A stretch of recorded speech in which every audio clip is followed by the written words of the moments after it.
Welcome to solverfy.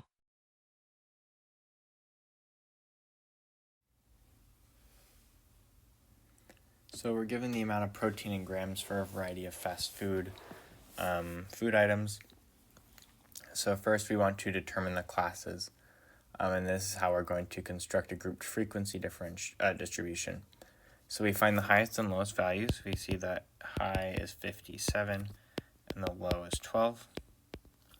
Then we want to find the range, so that's just going to be the high minus the low, so the range is 45. Then we want to determine the number of classes desired, which is 6. So then we just divide our total by the number of classes we have. So 45 divided by 6, and then we want to round up, so we're going to get 8. So we're going to select our starting point. It's going to be our lowest value.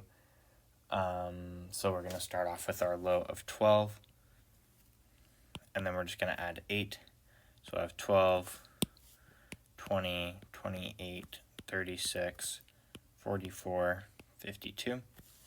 Then we want to find our upper class limits. So that's going to be our 20 minus 1. So that's going to end up giving us 19. Then that number plus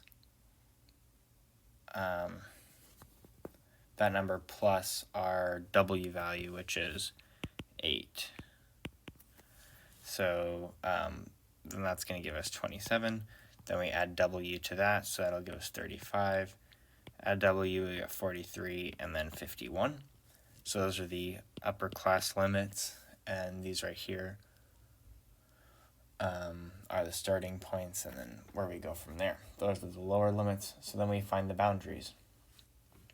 To find the boundaries, we will end up subtracting values that we have. So we subtract 0.5 and look at the range. So what we end up getting for our boundaries is 11.5, 19.5, 19.5 to 27.5, 27.5 to 35.5, 35.5 to 43.5, 43.5 to 51.5, and 51.5 to 59.5. Then we want to tally our data, and we want to group it, so we'll end up having a table. What our histogram is going to look like, it's going to be pretty brief. It's best to use this information and put it into Excel or some other type of spreadsheet creator, but this will be what our histogram looks like.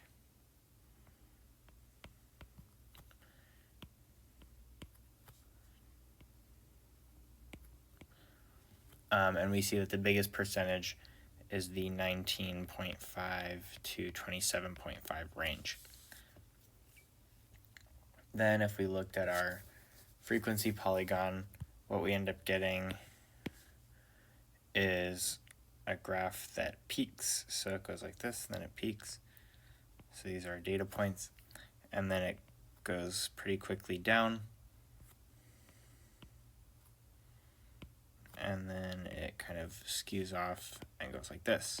So we see it's fairly similar to the histogram in the sense that it peaks here, and then it tapers off at the end at both ends. Now we want a cumulative frequency polygon. So it's going to start here, start going up,